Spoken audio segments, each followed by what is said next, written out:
Hey everyone, welcome to another $1,000 strap search. I've got my $1,000 in singles here and I'm about to show you what I found. But before I do, let's talk about this week's tip. Now, the BEP is saying that they are not going to be printing star notes anymore. And the reason for that is they are changing one of the rules about being able to print notes sequentially. Okay, it's been a common practice for them to always print notes sequentially.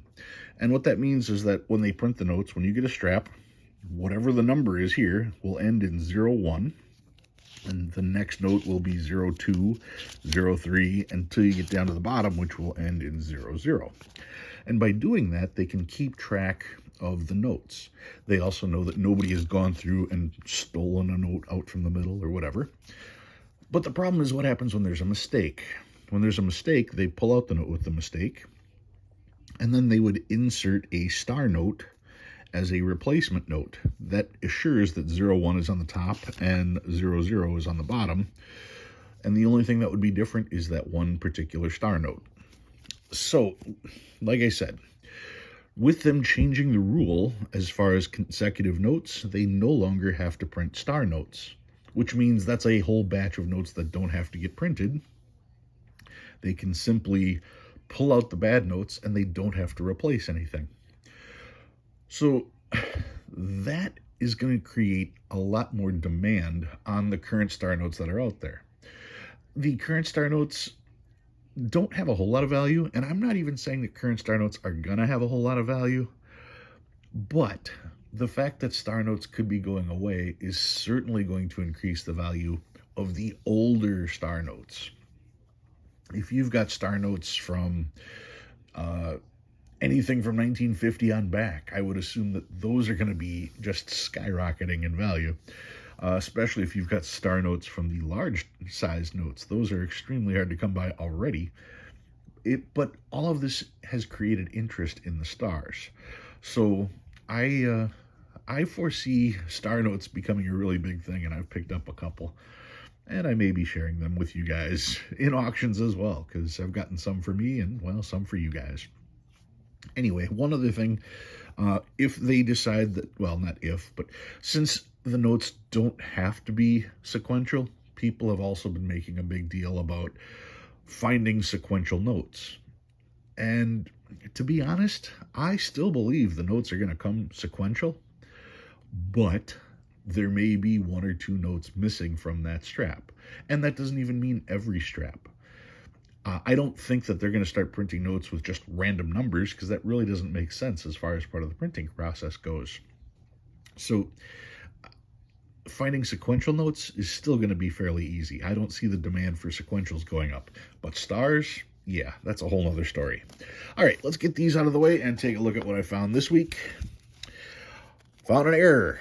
No, did not find an error. There's a bunch of people that would call this an error. That's marker. In fact, how do I know it's marker? First of all, it's actually extremely dark blue. You can see that compared to the black in the ink. And it goes through. None of this ink managed to go through. How come this ink goes through? Because it's marker. That's why. Not an error. All right, what else do we got here?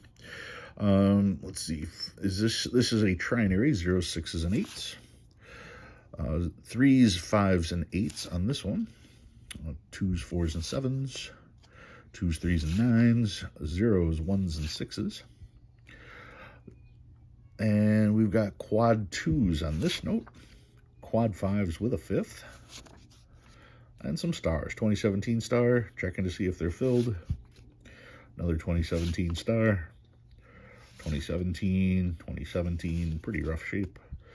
2013 B.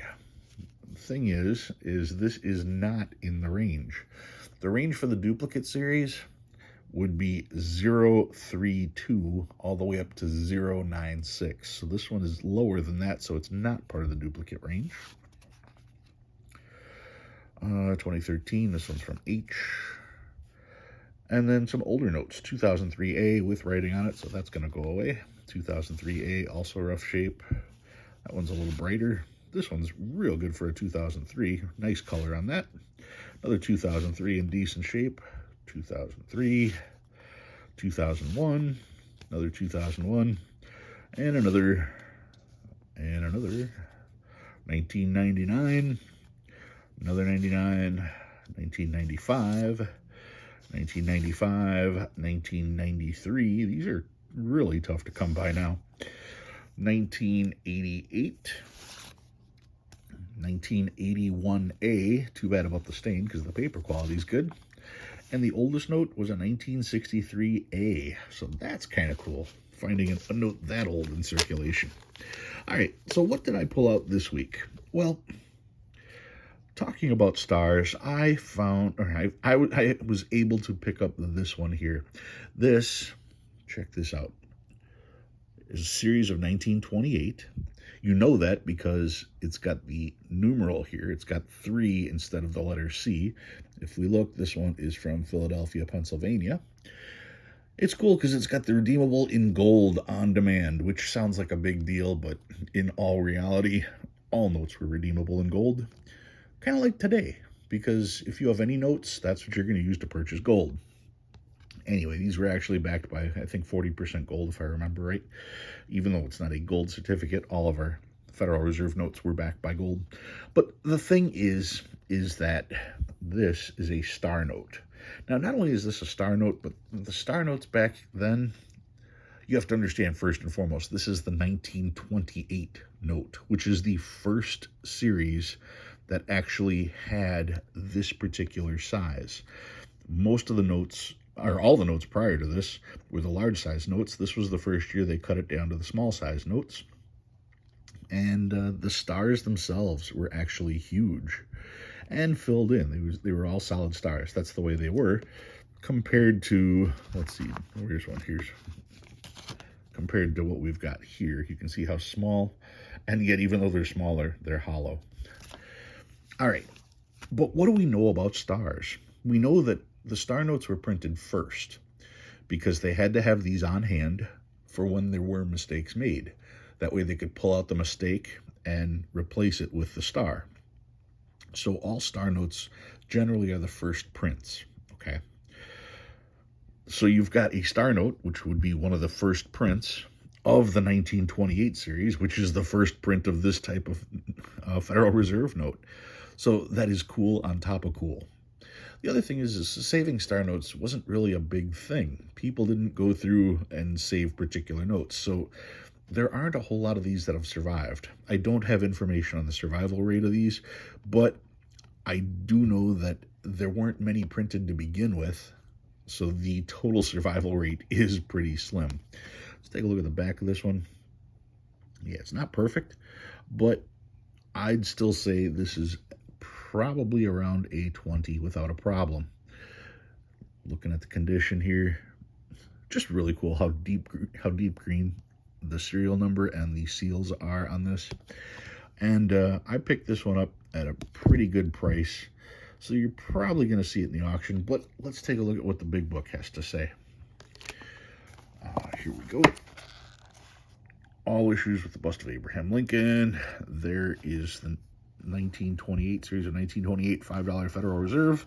This one is from Philadelphia, so that is not the year. 1950 is the FR number. You can see the series 1928.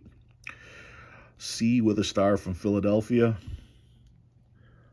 $500 in a VF20.